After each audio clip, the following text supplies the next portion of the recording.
guys, bienvenue à nouveau sur ma chaîne. Aujourd'hui, on va se retrouver pour une nouvelle vidéo. Je vais parler de la médecine au Québec, la formation de médecine au Québec. C'est quoi les différentes étapes de médecine, l'admission, les différentes universités, etc., etc. Donc, restez connectés, c'est parti, générique.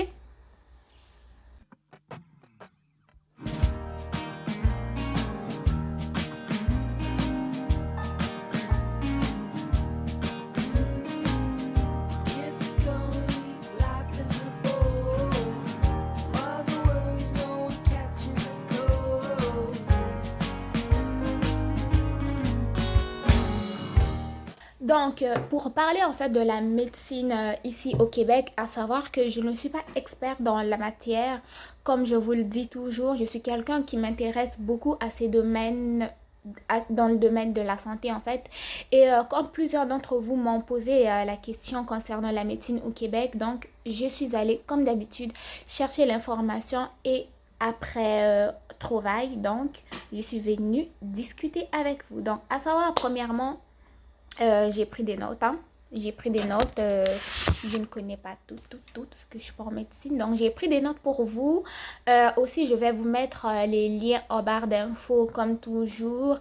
Et si vous avez des questions, vous le savez, n'hésitez pas de me le dire en commentaire. Il va me faire plaisir d'y répondre et de vous aider. Je suis aussi toujours preneuse de suggestions de vidéos. Je suis là pour vous aider. Et donc, on est parti. Donc, à savoir, au Québec, en fait, la formation de médecine va se donner dans 4 universités, donc l'Université de Montréal, l'Université Laval, l'Université de Sherbrooke et l'Université McGill. L'Université McGill, je pense que c'est une université qui est bilingue, anglophone et francophone, mais a plus tendance à donner ses formations en anglais. Donc, si vous le choisissez, soyez sûr de maîtriser votre anglais parce que les manuels, je pense que la plupart du temps, ils sont en anglais, mais je suis sûre qu'il y a des accommodations pour vous aider à comprendre. Donc, la formation, en fait, à l'université va avoir une durée maximale entre 4 et 5 ans. Puis, il va avoir 2 phases. Une phase qui va être donc caractérisée par l'obtention du doctorat. Et la deuxième phase, c'est donc la phase post-doctorat lorsque vous allez obtenir votre droit de pratique. Revenons donc sur la phase 1.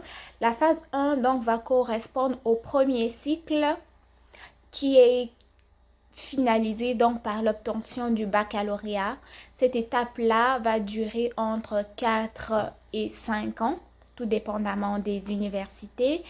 Et la phase 2, donc la phase postdoctorale, ça va être la phase donc où vous allez obtenir votre droit de pratique. Soit vous allez vous orienter, en fait dans cette phase-là, post-doctorat, vous choisissez votre orientation. Si vous orientez vers donc la médecine de famille, cette formation-là va durer 2 ans.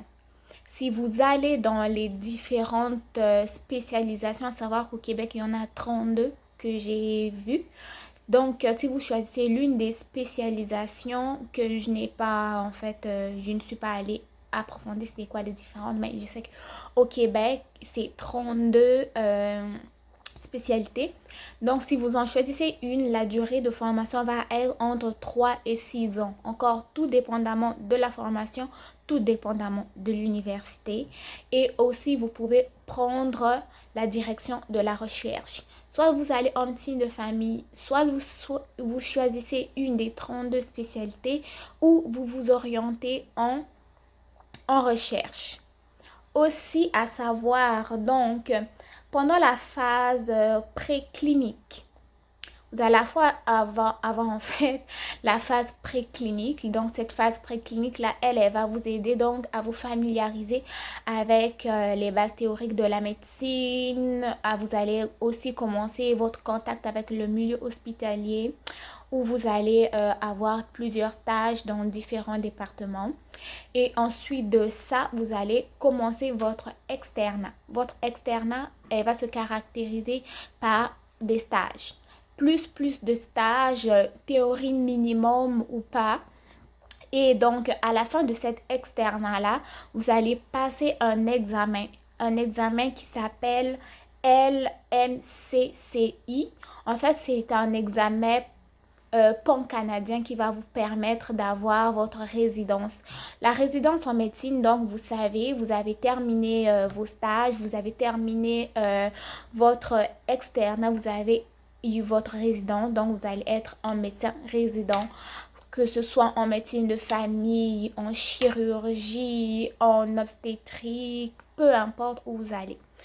Donc, je ne serai pas très longue dans cette vidéo. Je voulais juste aborder en fait les différentes étapes importantes. Donc, si je récapitule, on va avoir donc deux étapes de formation. On va avoir la première étape qui va être donc la phase d'obtention du doctorat qui se caractérise donc par l'obtention du baccalauréat avec une durée de 4 à 5 ans. Et aussi, la deuxième phase va être la phase donc post-doctorale où vous allez choisir l'orientation à suivre. Soit vous allez en médecine de famille, soit vous devenez spécialiste, soit vous allez en recherche. Une fois que vous avez choisi, vous avez donc arrivé à la période préclinique qu'ils appellent. Vous allez premièrement vous familiariser donc avec les bases de la médecine, les stages, les départements. Après ça, vous allez en stage qui va s'appeler externat. Vous allez principalement avoir des stages dans différents milieux de soins. Et ensuite de ça, vous allez passer votre examen pan-canadien, le LMCCI. Et c'est après l'obtention de celui-là que vous allez donc obtenir votre résidence. J'espère vous avoir aidé en abordant ce sujet-là. Je sais que ça intéresse beaucoup.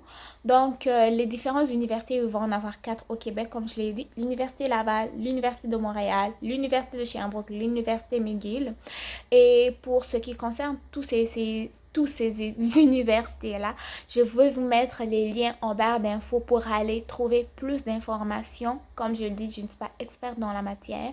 Je vous mets les liens. Puis, cette vidéo a été réalisée donc avec l'aide du site. C'est quoi le site déjà? En fait, c'est grâce à... Aussi, c'est ainsi des étudiants en médecine, je me rappelle pas trop, mais je vais vous mettre aussi le lien en barre d'infos. N'hésitez pas à me dire en commentaire ce que vous avez pensé de la vidéo. D'ici là, il y a une nouvelle vidéo qui va arriver pour traiter d'un autre sujet. Portez-vous bien, abonnez-vous, partagez la vidéo, continuez de liker et on se retrouve très très bientôt pour une nouvelle vidéo. Au revoir.